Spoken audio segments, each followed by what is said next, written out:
وإذ نجيناكم من آل فرعون يسومونكم سوء العذاب يذبحون أبناءكم ويستحيون نساءكم وفي ذلكم بلاء من ربكم عظيم وإذ فرقنا بكم البحر فأنجيناكم وأغرقنا آل فرعون وأنتم تنظرون وإذ واعدنا موسى 40 ليلة ثم اتخذتم العجل من بعده وأنتم ظالمون ثم عفونا عنكم من بعد ذلك لعلكم تشكرون صدق الله العظيم. أعوذ بالله من الشيطان الرجيم. بسم الله الرحمن الرحيم، والصلاة والسلام على أشرف المرسلين سيدنا ونبينا محمد وعلى آله وأصحابه وأزواجه وذرياته وأشيائه وقربائه ومن والاه واتبعه وسن بسنته إلى يوم الدين. أما بعد، السلام عليكم ورحمة الله تعالى وبركاته. رب اشرح لي صدري ويسر لي أمري واحلل عقدة من لساني يفقهوا قولي. رب لا علم لنا إلا ما علمتنا إنك أنت العليم الحكيم. رب قد آتيتني من الملك وعلمتني من تأويل الأحاديث فاطر السماوات والأرض أنت ولي في الدنيا توفني مسلما والحقني بالصالحين ولا حول ولا قوة إلا بالله العلي العظيم. yan uwa, jiya mun tsaya a karatunmu fadin Allah subhanahu wata'ala wa iz najjaynakum min ali fir'auna yasumunakum su'al azab yuzabbihuna abna'akum wa yastahyuna nisa'akum wa fi zalikum bala'un min rabbikum azim. wa iz najjaynakum min ali fir'auna, a yayin da muka tsiratar da ku daga fir'auna da mutanensa, yasumunakum su'al azab, suna ɗanɗana muku matsananciyar azaba, mummunan azaba. yuzabbihuna abna'akum, suna yanka ƴaƴayenku ƙanana maza, wa yastahyuna nisa'akum, kuma suna raya ƴaƴanku mata. wa fi zalikum bala'u, ai a cikin wancaninka, a cikin wannan bala'u, wani bala'i ne min rabbikum daga ubangijinku azim, wanda yake mai girma. kamar yadda muka fara fassara a jiya, wannan shine kamar tazkiri, tunatarwa da Allah subhanahu wata'ala ya yi wa banu Isra'ila akan ni'imar da ya yi musu, bayan ya ce da su واذكروا نعمتي التي أنعمت عليكم يا بني إسرائيل اذكروا نعمتي التي أنعمت عليكم وإني فضلتكم على العالمين har sau biyu a baya. kamar za a ce har yanzu ba ku hankalta ba, har yanzu ba ku shiga gane menene Allah ya muku na ni'ima ba, to sai ce to tun da ba ku tuna wancan ba, ga wata ni'imar da sai da kuka sha wahala kuka same ta, shine wa iznan jainaku min ali fir'auna.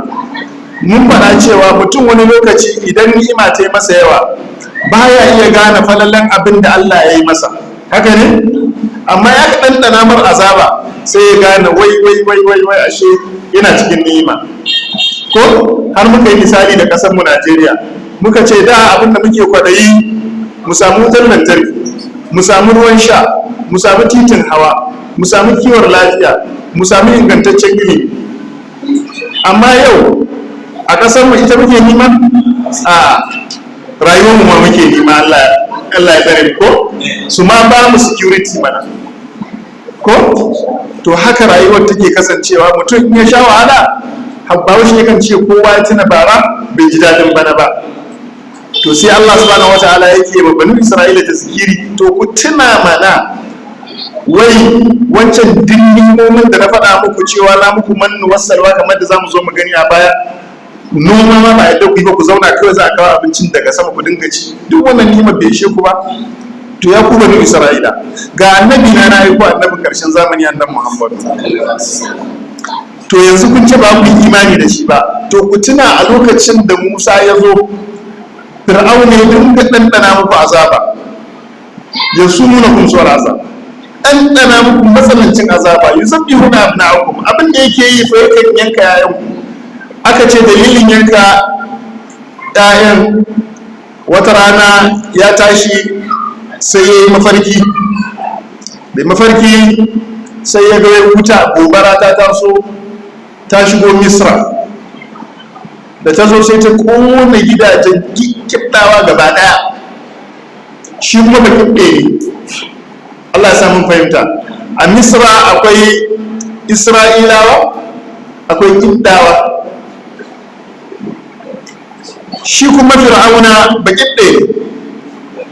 Da wannan gobara ta zo sai ta cinye gidajen kiftawa gaba daya, ba ta bar komai ba, amma sai ta bar gidajen banu Isra'ila ko ɗaya babu wanda ya kama da wuta.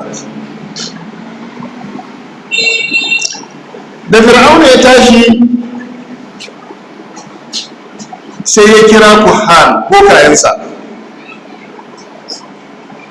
sai ya ce ga mafarkin da ya yi, wuta ta shigo, gobara ya zo ya cinye ko ina da ina, amma bai taɓa gidajen banu Isra'ila ba. Don haka su ba shi fassarar wannan mafarki. Sai bokayensa sai suka ce da shi, ai za a yi wani a cikin banu Isra'ila wanda zai zamo sanadiyar rushewarka da rushewar mulkinka da halakan kibdawa. To tun dama kafin nan banu Isra'ila su suka fi yawa, amma kibdawa su suke da mulki. To saboda haka sai Fir'auna ya bautar da banu Isra'ila, sai ya zamo tun dama suna ƙarƙashin bauta ne matsananci. Duk ɗai banu Isra'ila, duk banu Isra'ila yana da sanaf, yana da wani aiki, wazifa da yake wa shugaba Fir'auna. Shi dama shi Fir'auna suna ne, wasu ce sunansa Mus'ab bin Walid. Fir'auna matsayi ne, kamar yadda misali a Najeriya in mun ce Sultan of Sokoto, ai muna nufin sarkin Sokoto ko? Amma yana da sunan shi ko? Kamar yanzu na yanzu Sa'ad Abubakar, Allah ya kara masa lafiya ko? Amma sunan matsayin Sultan, haka ne? In muka je kamar Borno, Maiduguri, za mu ji su kuma suna cewa Shehu. Ko wane ne sunan sarkin su Shehu sunan shi, haka ne? Kamar mu ma nan kasar Bidda za mu ga muna da gaci, haka ne? Yawwa. To kowa ya zo da sunan shi gaci, sai dai yana da nashi sunan. To su ma duk wanda ya mulkin Misra sunansa Fir'auna, amma Tahiri yana da sunan nashi wanda sunansa ne. To an ce sunan shi Mus'ab bin Walid, shi ne mafi tsananin fara'ina a cikin fara'inar Misra, shi ne mafi tsanani da aka yi. Ya bautar da banu Isra'ila, bautar da ba su taɓa gani irinta ba. To da ya samu wannan mafarkin sai gaba da tsana ya ƙara ninkuwa a zuciyar shi game da banu Isra'ila. Sai ce to yanzu abin da zai faru, za mu dinga yanka su duk lokacin da muka ji an ce sun haihu. Ya tambaye ko ka haifi ɗan da zai zo ya kusar da mulkin shi ya rusa kibdawa, aka ce ba haife shi ba. Sai ce to yanzu abin da zai faru, duk shekara, duk ranar da aka haihuwa, in ya an samu mace ta haihu daga cikin banu Isra'ila, a kawo ɗan a duba, in namiji ne a yanka shi, in mace ne kuma a batta. tunda sun ce ai namiji ne zai zo ya tafiyar da mulkin shi. Shikenan aka ɗauki shekaru ana yanka yara, idan aka haifi yaro kawai sai a yanka shi, in dai aka ga namiji ne, da an haifi yaro sai a yanka, da an haifi yaro sai a yanka. Tafiya na tafiya, waɗanda suke masa aiki tun da ma asnaf ne, akwai waɗanda su suna masa noma ne kawai, akwai wanda aikin su aikin gini. An ce a lokacin ne ma aka gina wannan pyramid din da ake gani ko wanda har turawa sun ce har ila yau ko architecture zamani ba zai iya ajiye duwatsun nan yadda suke ba. Aiki ne da in ka kalle shi kai ka ce aljanu ne suka yi, duk da cewa labari bai inganta cewa a lokacin ne aka yi ba, amma dai ya bautar da su mafi tsananin bauta. To ana wannan yanayi sai laborers din bayan suna ta mutuwa, manya ƙanana kuma da ake haifa ana yanka su. Kenan sai mashawarta sai suka ce idan aka ci gaba da yanka waɗannan yara za mu zo fa mun rasa bayin da za su dinga mana aiki.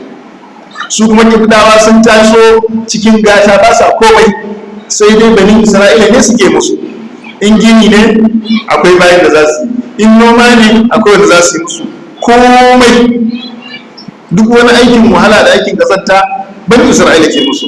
To saboda haka yanzu idan bani Isra'ila mazajen manya suka kare suna mutuwa, yaran da ake haifa ana yanka su, to ina kuma wanda za su musu bauta?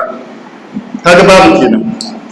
To kenan sai suka kawo shawara, suka ce to yanzu yadda za a yi a dinga barin su shekara ɗaya su rayu, shekara ɗaya kuma a yanka su.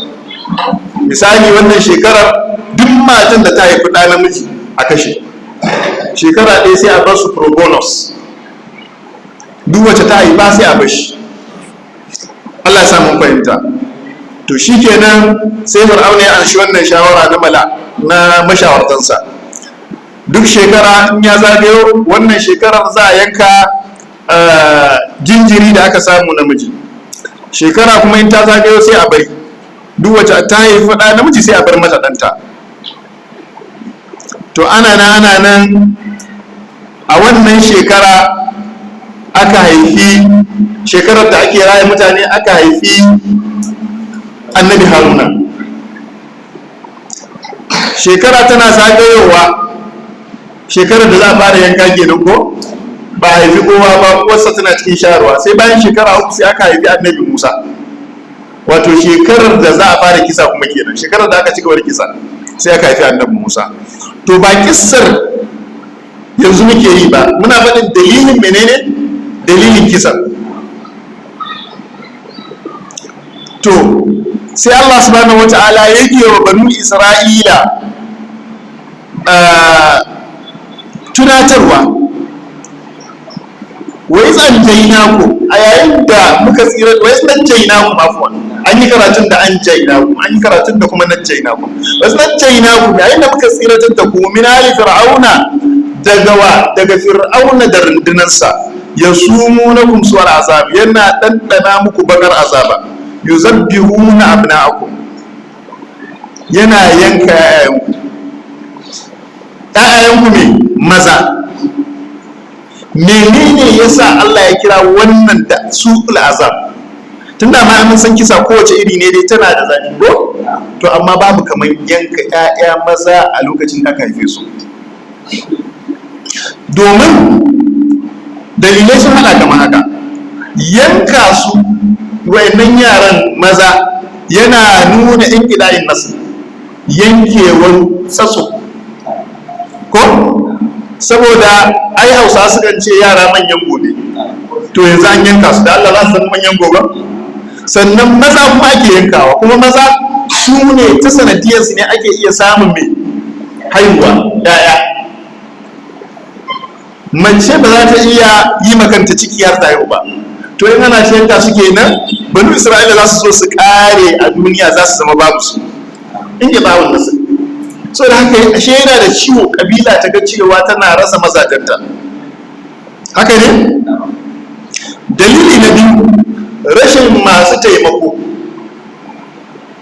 da al'ummar da ta rasa masu taimako, yawanci taimako yana zuwa daga hannun maza ne. Su suke tsayawa tsayin daka su ga sun bada gudunmawa, su ga sun yi abin da duk ya kamata a yi don gida ta tsaya. Haka ne? To yanzu ana kashe su, ana yanka su. Kun ga kenan duk al'ummar da take rasa irin wannan dole abin yi mata zane, yi mata rage. Dalili na uku, fasadi masalihin nisa'i. Mata za su zamo suna cikin kunci. Ai duk macen da ta rasa namijin da zai tsaya a cikin harkar ta me zai faru? Ai ta gayyara ko mun dukiyar ta kuwa, ko mun gatanta. Ya ga ce a gida babu namiji, to mata sai su wahala. To gashi ana ta yanka maza. Kaga ita ma wannan tagayyarar da al'umma ne, kuma tagayyarar da matar banu Isra'ila ne. Sura kaga wannan ya isa azaba. Dalili na biyar, yanke kwaɗayi bayan sare. Duk matar da ta ɗauki cikin kwana ɗaya ko wata ɗaya, wata biyu, wata uku, wata hudu har wata 9 ta sha wahala, ga amai, ga laulayi, ga zafi, har ta yi naƙuda, ta haifi ɗan. Ka kaddara ba namiji bane ma, ko mace ne ta haifa, sai da ta haifi ɗan bayan wannan fa watannin sai aka ɗauki ɗan aka yanka. Dan Allah da Annabi ya kake ganin sa ta ce? Bayan wannan wahalar da aka shafa wata 9, ba a kuma kashe shi tun ana ciki ba, a'a sai da aka bari aka haife shi, aka sha wahala, aka yi naƙuda. Wanda shi karan kanshi naƙudan yadda mata suke bayani, masana suke bayani, sukan ce ya kuma zafin wahalhalin da aka yi wata 9. Don sukan ce wannan zafin na haihuwa kwatankwacin mutum yana tsakanin rayuwa da mutuwa ne. To sai a ce mutum bayan ya yi wannan wahalar fa wata 9 yana ɗauke da ciki, sannan ya zo ya ƙara wata wahalar na delivery na haihuwa, sannan bayan haifa sannan a yanka. Dalili na 6, husnul firaqul ahabban nas ilai. Bakin cikin rabuwa da abin da aka fi so. A ɗabi'a ta ɗan adam, musamman mata, idan tana da 'ya'ya 10, ranar da duk ta haifi na 11, to jaririn nan son da take mishi ya fi son take bayan nan 10. Haka ne? To ka duba fa irin wannan soyayyar, sai a ɗauki mafi abin da ka fi so ko kuka fi so sai kuma a yanka. Da mace za ta haihu, ta haifi ɗa, sai a ce wannan ɗa ko wannan jariri zai rasa ransa, amma ga wani babban, wani ɗan matashin ɗanta shi ma kuma zai rasa ransa. To za ka ga hankalinta ya fi tashi akan wannan jaririn akan fiye da wancan da ya riga fara girma. Allah ya sa mun fahimta. Tare da wancan da ya girma fa shi ma the same process ya biyo, bal ma an sha wahala da shi, an shayar da shi nono, an kashe mishi kuɗi, an yi kaza, amma hankalinta da zuciyarta da kwaɗayinta ya fi kwaɗaituwa akan wannan ɗan jaririn. Haka ne? To sai aka kama shi kuma yanzu aka yanka. Da Allah bakin cikin kaɗan ne. Sannan na 7, abin da ake yankawa shine abin da aka fi tattali na ɗa namiji. Duk ma'aurata, ko in ce yawancin ma'aurata, musamman maza, ko kai balham da matan ma, abin da suke so shine su haifi ɗa namiji. Saboda a ɗabi'ar halayya ta duniya da kuma ɗabi'ar halayya ta ɗan adam, samun ɗa namiji ya fi wuya akan samun ɗa ya mace. Ko sai ga mutum yana da 'ya'ya mata guda 7, iyayen mazan ba su wuce ƙwaya 2 ba. To kenan a ashe samun namiji a wannan lokacin wani joyi ne, wani babban kyauta ne. To sai aka ce kuma shi ake yanka. Me yasa samun ɗa namiji yake zamowa mafi wahala ko kuma mafi tsada a cikin tun a lokacin? Saboda mu maza ainihin halittar mu, namiji yana da juriya akan mace. Namiji yana da juriya akan mace. To shi kuma ɗan adam a halittarsa ko kuma a tsarin haihuwa yana zuwa da gwargwadon sha'awa ce.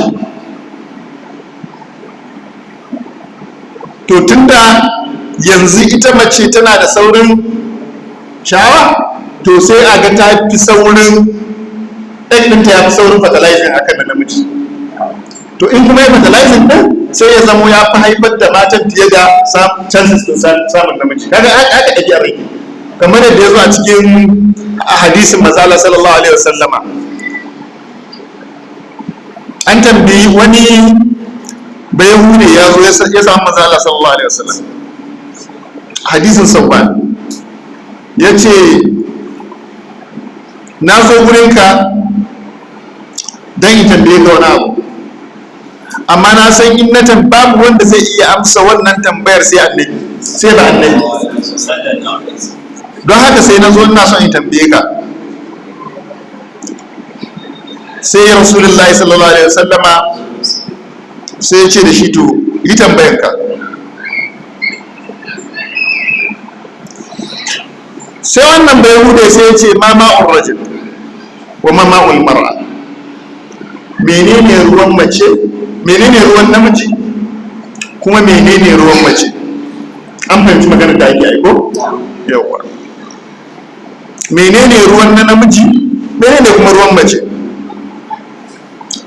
Faƙalar Rasulullahi sallallahu alaihi wasallam, sai annabi sallallahu alaihi wasallam ya ce ma'ur rajul abiyad, ruwan na namiji fari ne, wa ma'ul mar'ati asfar, ruwan mace kuma kore. Fa iza tama'a, a yayin da suka haɗu, ana fahimta aiko? A yayin da suka haɗu, fa'ala maniyar rajul maniyar mar'a azkara da iznillah. Idan suka haɗu sai ya zama ruwan na namijin shi ya rinjayi ko shi ya yi sama akan na macen, to azkara sai su haifar da na namiji. Allah ya sa mun fahimta. Da izinin Allah.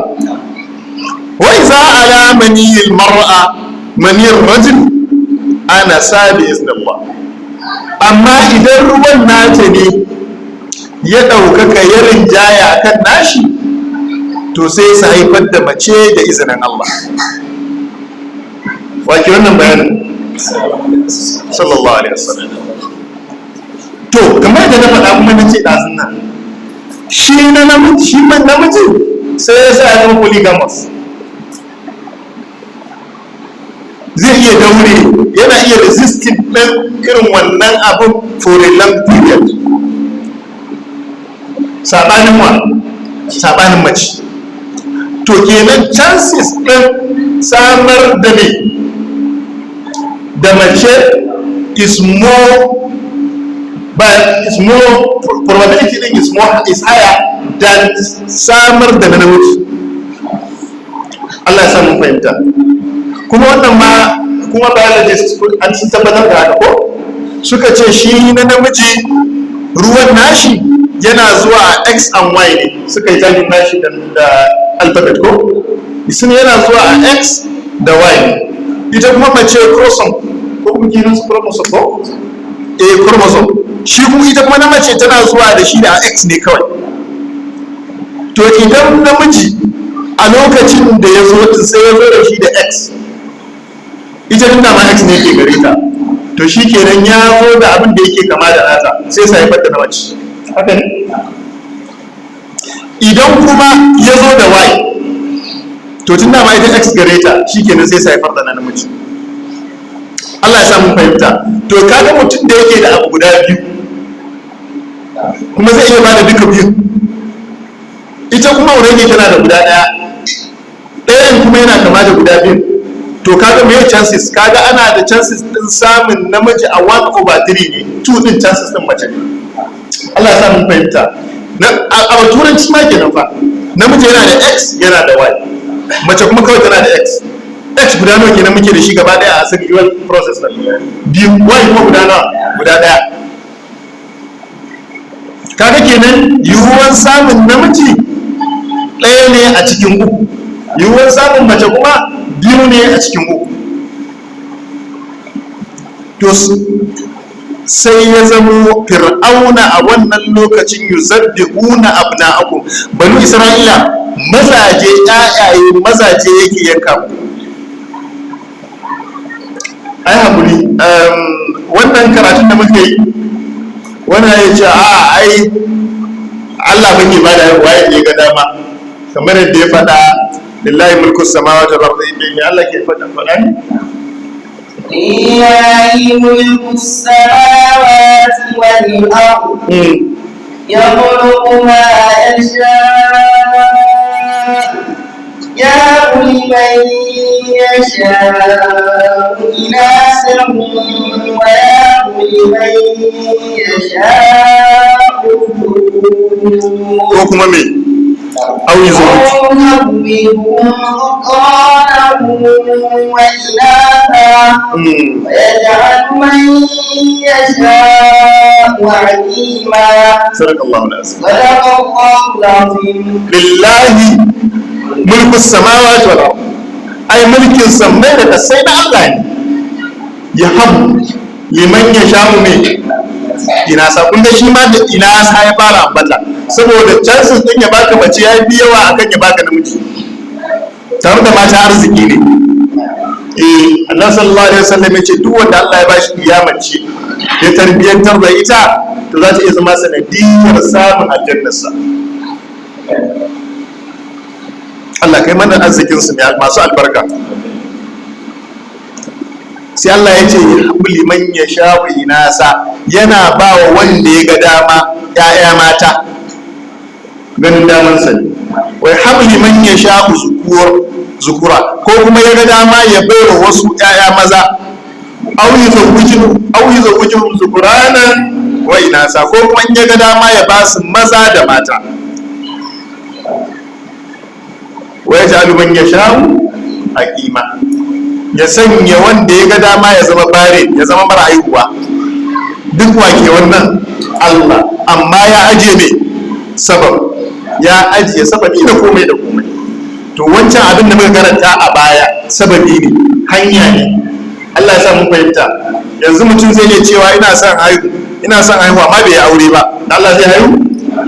Wake ba da haihuwa ke sai Allah ne, amma ɗaya daga cikin hanyar haihuwa shine sai kai aure, ko kai auren sai ka kwanta, haka ne? To komai yana da sababi, to shi ma cikin sababin kenan da muke faɗa, ba muna faɗan cewa abin da biologist su malam ya suka faɗa shine abin da ke ba da ɗa ba, a Allah ne yake bayarwa a ganin damansa, amma ya ajiye yadda yake bayarwa, wato sai ya aka ilmantar da mu a kai. Allah ya sa mun fahimta. To saboda haka Fir'auna yana azabtar da banu Isra'ila ta hanyar kashe musu yaya. Kuma a ƙarshe na 8, duk wanda aka haifar maɗa namiji yana da abin alfahari, saɓanin wanda aka haifar ma ya mace a wannan lokaci, a wannan zamani. To mutum ya gama aurensa ko ya gama abin da zai yi, matarsa ta ɗauka ciki, an yi renon wannan cikin wata da watanni, ranar da aka haifi abin alfaharinsa sai Fir'auna ya sa aka kashe.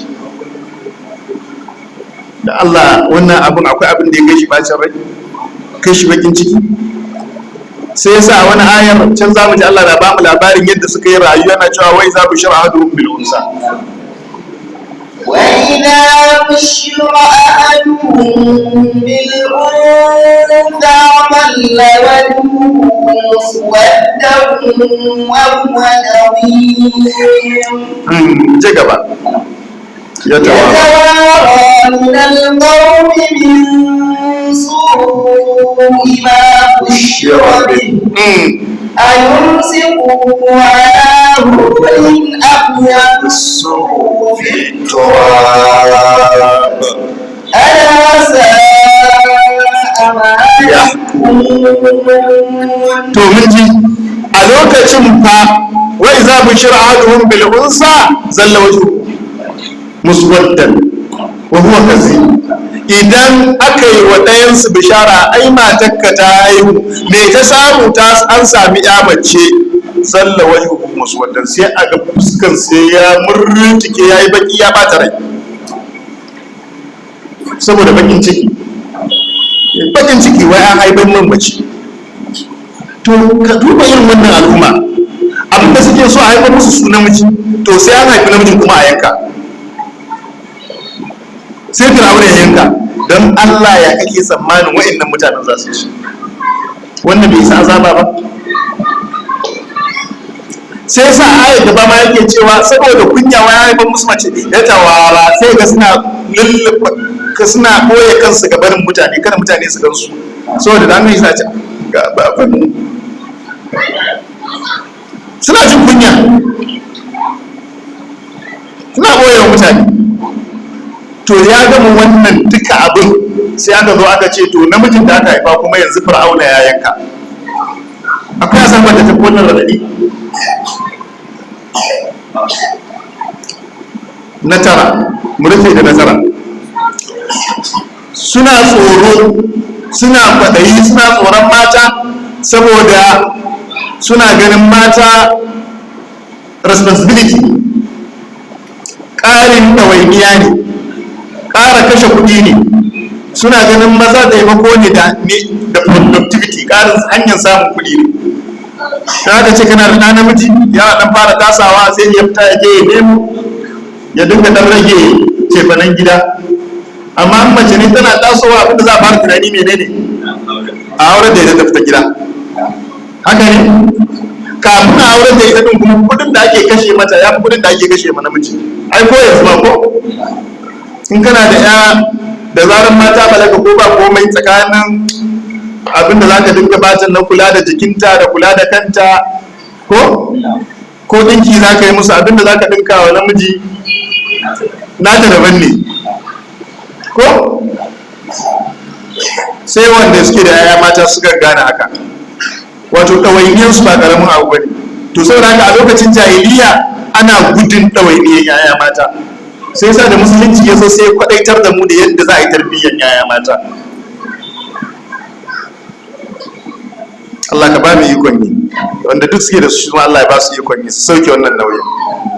To saboda haka saboda gudun wannan sai ya zamo suna tsoron a haifa musu yaya mata suna son yaya maza to an haifa kuma sai ya Fir'auna ya yanka. Kamar yadda na faɗa akwai azabar da ta wuce wannan ai babu ita. Ka haifi ya ko ɗa a gabanka a ɗauki ɗan a tafi da shi a yanka kuma ɗan da ka fi so. A nan za mu ji Allah subhanahu wa ta'ala yana cewa wa iz najjaynakum min ali fir'auna yasumunakum su'al azab. Yana tuna musu ne fa amma da yake cewa su'al azab kai ku manta fa ba iyayenka su din nan ne kawai azabar da ake musu ba a tun dama manyan ana bautar da su to sannan kuma aka haɗu da ne da yanka su sai yasa ina ganin a wani aya ne can ko cikin suratul Ibrahim yana faɗin cewa wa yuzabbihuna abna'akum duk inda Allah zai faɗi cewa Fir'auna na yanka musu yaya ba za ku ji ya kawo wawul adaf ba zai ce wa yuzabbihuna ba sai dai za ku je su munakum su alazabi yuzabbihuna ba a sa wawun tsakanin su alazabi din da menene da zabhu din da yankan. Amma a wani gurin dan Allah ya nuna cewa yankan karan kanta azaba ce mai zaman kanta ta furadadi. Yanzu ina ganin sai da muka lissafa sababi 9 da kowane ɗayan ka ɗauka ya ishi mutum ma ya faɗi ya mutu, zafin zuciya ta buge shi. To za mu ji a can suratu Nahl, afwan, a cikin suratu Nahl aya ta 58 za mu ji suratu Ibrahim dai ko za mu ji Allah subhanahu wataala yana faɗa yana cewa wa iz qala Musa li qaumi وإذ قال موسى لقومه اذكروا نعمة الله عليكم إذ أنجاكم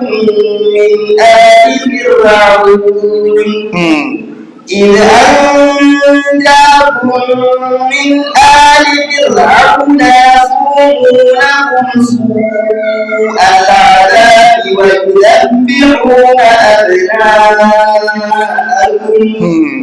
ويذبحون أبناءكم ويستحيون نساءكم وفي ذلكم بلاء من ربكم عظيم. To kun ga anan kenan kadai kamar yadda masana alqur'ani suke fada a wannan ayan ne kadai Allah za ku ji ya kawo wawun sai ya haɗa shi da wa yuzabbihuna, ya ce wa yuzabbihuna abna'akum. Amma duk inda Allah subhanahu wataala ya zo tuna wa banu Isra'ila irin abin da aka yi musu, to za ka ga baya kawo wawun din, sai dai za ku ji na cewa yasumunakum su al'azabi yuzabbihuna abna'akum. Amma anan saboda a gane girman ne azabar yankan, ita karan kanta azaba ce mai zaman kanta, sai Allah subhanahu wataala ya ce wai yuzabbihuna, wato ana bambance tsakanin su al'azab kuma da wai yuzabbihuna abna'akum. An bautar da su sannan kuma me aka yanka yayayensu. Kamar da na faɗa, kowane ɗaya daga cikin sababin yanka ɗan nan ya isa mutum ya samu hypertension ko ya samu bugun zuciya ya faɗi ya mutu. Amma haka fir'auna ya dinga yi musu. A wani yake banu Isra'ila a kullum aka yi musu azaba. Duk ranar da suka fita daga cikin wannan azaban zaka ce sun manta, kai ka ce ba su ne suka sha wannan azaban ba. Shegantaka da tsiya da za su yi sai ya ninka na da. A ku lura mana kwanan nan, ina ganin last year kenan ko, duk abin da suke yi wa Gaza da su da shugaban kasan su prime minister su, duk abin da suka yi wa Gaza na kisan kiyashi, na inhumanity, wato rashin imani, wanda duk duniya ta shaida wannan abin da ke ba. Haka ne? Abin ba koyi ba ne, duk duniya ta shaida. Amma lokacin da suka fuskanci Iran ta koma ta ne musu ruwan bama-bamai, ta koma tana yaƙansu, da Allah ba ku da suka zama ba, suka zama abin tausayi, suka zama suna kira ga Iran, suna kira da duniya a roƙi Iran su ɗauki tsagaita wuta. Haka ne? Tsagaita wutar ke da wuya, kamar an ce ku koma shigantaka ku. Suka koma, lokacin da ake musu kai ka fi tausayin su, ka tausaya musu, amma ba abin tausayi ba ne. Shigantakansu ya fi ƙarfinsu. Wannan su ne banu Isra'ila. To sai Allah subhanahu wataala ya ce ina fatina muku da irin wannan ni'imar da na yi muku, ashe ba kwa gane ni ne ba Allah. Wai to abin tambaya a nan shine, me yasa Allah ke tuna musu wannan abu? Me yasa wannan particularly wannan takamaiman wannan ayar, me yasa Allah ke tuna musu da su da ma Qurayshawa da duk kafirin duniya da ma kowa da kowa? Me yasa Allah ke cewa banu Isra'ila, me yasa ayar nan ta zama aya? Saboda su yanzu dalilinsu na rashin bin annabi Muhammadu shine annabi ya fito a wani gari da yake ƙauye ne, annabi ya fito a cikin jaziratul arab, ba annabi a cikinsu, ba habara, sannan ba su da mulki.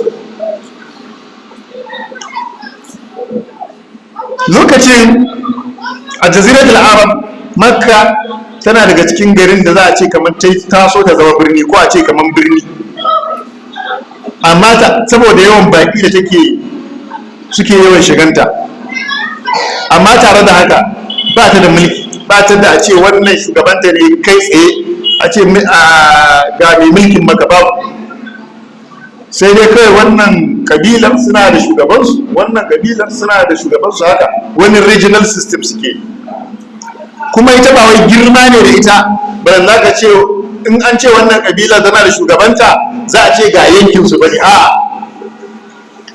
tsabagen kawai rashin, ya zan ce ne, rashin civilization, rashin wayewa.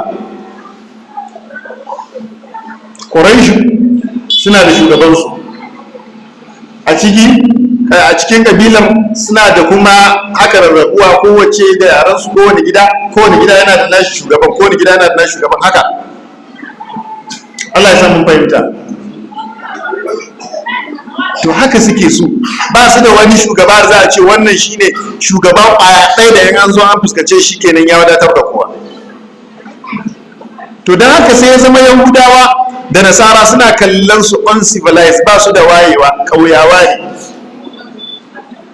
To sai a ce kuma a cikinsu ne aka aiko Annabi Muhammadu sallallahu alaihi wasallam, kuma aka ce wai kowa ya zo ya imani da shi, sai suka su ba za su iya ba. Kamar da muka faɗa, ba su da mulki, ba su da waye, babu ilimi lokacin a cikinsu. To yanzu suna ganin dan me zai sa a ce su sun yi imani da shi. To sai Allah yake tuna musu, wa iznajjaynakum min ali fir'auna yasumunakum su'al azab yuzabbihuna abna'akum wa yastahyuna nisa'akum. Wannan duk bai ishe ku ba, to ku tuna fa ku da kaskantattu ne, ba ku da mulkin, bayi ne, haka ne? Bal ma ba bayi bane, mafi kaskanci yuzabbihuna abna'akum, an kai lokacin da yanka ku ake yi, an yi dabda karar da ku, a ƙarar da irin a doron ƙasa. Wasu ta hayyuna nisa ku, wannan duk abin da aka yi muku bai zama izina ba gare ku, bai zama izina har da ku ba. Shine kuke kallon ni masoyi na badaɗi na yau bai da mulki, mutanen da suke bin sa kalilan ne, sannan ba hadara a cikinsu. To aya lamarin nawa ne, ni na ga dama zan ɗaukaka shi, na ga dama zan bashi mulki, ni na ga dama zan yi masa fiye da abin da ne muku, an masa ko ba masa ba. Alhamdulillah. To a ƙarshen ayan sai Allah yake cewa na fi zalikum bala'un min rabbikum wa fi zalikum bala'un min rabbikum asir. A cikin haka akwai bala'i daga ubangijinku mai girma. To bala'in guda biyu ne yanzu, wannan shine mu'jizar Qur'ani, balagar Qur'ani. Allah ya ce wa fi zalikum bala'un min rabbikum azim, a cikin haka akwai bala'i daga ubangijinku mai girma. Bala'in guda biyu ne, bala'i na falalan da Allah ya yi muku ka gafarce, da bala'i da Fir'auna ya daddana muku na azaba, shi kuma kuka sha wahala. Saboda akwai bala'i a cikin alkhairi, akwai bala'i a cikin me, a cikin sharri. Allah ya sa mun fahimta. Bala'i na iya zuwa bala'i na alkhairi, wato bala'i ne na dan a gwada ka. Allah ya maka wani ni'ima, ya maka wani falala, bala'i ne, wato gwaji ne, ya ga ya za ka yi da wannan bala'i. Wala nabluwakum bil khairi wa sharri, ko ina Allah ke faɗa? Yana cewa za mu gwada ku da wani bala'i na alkhairi ko kuma na sharri. Ko a Hausa ne za mu ji mukan iya cewa in mutum na wani abu ce, kai ina bala'in son ka, ko ina bala'in son ki, haka ne? Ko a Hausa ko? Wai mutum ne yana son mutum, wai kuma sai ya ce suratul anbiya ne wancan nake gani, aya ta 35. Wai ba haushe ne zai ce ina son ka, amma الموت ونبلوكم بالشر والخير فتنة وإلينا ترجعون. نعم. كل نفس ذائقة الموت. kowane mai rai sai ya dandana mutuwa, amma a dai ƙarshe za mu fahimci akwai bala'i na menene hasana, akwai sayya, alkhairi da sharri. Allah ya sa mun fahimta. Kamar yadda muka faɗa ya ishe mu a Hausance ma mukan ce akwai bala'i na tsoko, wannan kai bala'in mai kuɗi ne, bala'in wai na menene na kuɗi. Ai bala'in santi yake yi. Bala'in anan fa baya nufin me, baya nufin bala'i na sharri. Bala'i ne, bala'in kyakkyawa ne, kyakkyawa ce ita, bala'i kyakkyawa ce. Wai duk wannan bala'in na da kai ne, haka ne. Akwai kuma na sharri, ba ma son mu faɗi na sharri, Allah ya kiyashe mu. To saboda haka sai Allah ya ce bala'in, wato bala'in guda biyu a nan mu'jizar Qur'ani kamar da muka faɗa, bala'i ba ɗaya aka faɗa amma ta dauki duka biyu. Wanda Fir'aun ya ɗanɗana musu bala'i, ni'imar da Allah ya cetar da su ta ma bala'i. Allah ya sa mun fahimta. Bala'in Fir'auna sun ɗanɗana ta, sun ji a jikinsu. Bala'in kuma Allah shine ya gwada su da ya tsiratar da su daga wannan bala'in, za su bi shi. Allah ya sa mun fahimta. Sai yasa ya ce min rabbikum, wannan bala'in daga ubangijin ku ne. Allah ya sa mun fahimta. Azim, wanda take mai girma. Wallahu ta'ala alam. Na'am, aya na gaba. وإذ فرقنا بكم البحر فأنجيناكم وأغرقنا آل فرعون وأنتم تنظرون. نعم. سي الله سبحانه وتعالى يتقبل الشيوى وإذ فرقنا بكم البحر فأنجيناكم وأغرقنا آل فرعون وأنتم تنظرون. وإذ فرقنا بكم البحر، a yayin da muka keta muku na ake cewa ocean da Hausa? Teku. Wasu wani na biyu kuma muka keta muku teku, fa an jaina ku. Me yasa muka yi wannan? Dan mu tseratar da ku, ko kuma muka tseratar da ku. Wa agraqna ala fir'auna, muka nitsar da jama'an fir'aunan da jama'ansa duk aka nitsar da su. Allah ya sa mun fahimta. Wa agraqna ala fir'aun wa antum tanzuruna, ba fa labari aka ba ku ba, kuna kallo.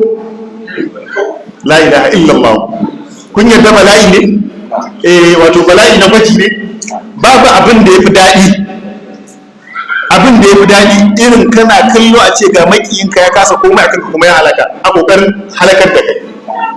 Kuma baka da kowane sa'i, ina ce baka da kowane sa'i, baka da wani effort da kai nake, kawai kana kallo da kanshi ya halaka da kanshi. Ba kai ne ka dana mai bindiga ba, ba kai ne ka dana mara bom ba, ba kai ka da ya shi da dutse ya mutu ba, a'a kana kallo kawai Allah ya maka maganin shi. Da Allah akwai daɗin da ya wuce wannan? Ba sai kai na ɗan Borno ba. An ce ɗan Borno ne wai ya yi addu'a sai aka ce ɗan Borno maƙiyinka ya mutu, ya ce kaɗan ma ya gani. Yawai kaɗan ma ya gani, sai ya gan shi a cikin wuta tukuna, sai ya ci gaba da addu'a Allah ya ƙona shi a wuta, sannan shi adawa sai tsaya. To babu abin da ya fi daɗi maƙiyinka da yake son ya halaka ka, kai baka ɗauki dutse ba, baka yi kare shi ba, sai ka ga shi kuma ya halaka, shi kenan sai ka zauna lafiya. Haka ne? To Allah ya magance mana maƙiyanmu, Allah ya mana maganin maƙiyanmu. Mu tsaya a nan saboda lokaci ya ja, in so daga gobe sai mu tashi akan wannan aya. Inda muka yi daidai Allah ya kai ladan kabarin mahaifanmu, inda muka yi kuskure Allah ya gafarta mana. Masu wannan gida Allah ya kara yalwa a cikin arzikinsu, Allah ya kara musu falala, Allah ya kara musu wadata, Allah ya duba tarbiyyar yayansu. Duk waɗanda suka halarta da waɗanda suke son su halarta ba su samu halarta ba, Allah ya saka kowa da alkhairi, Allah ya biya bukatun mu masoyan mu na nesa da na kusa Allah ka biya bukatun su Allah muna roƙonka wannan ƙasa ta mu Allah ka ba mu zaman lafiya shugabannin mu Allah ka riko da hannun su Allah ka nuna musu gaskiya ne ka ba su ikon bi aqulu qawli wa astaghfirullah wa lakum assalamu alaikum wa rahmatullahi ta'ala wa barakatuh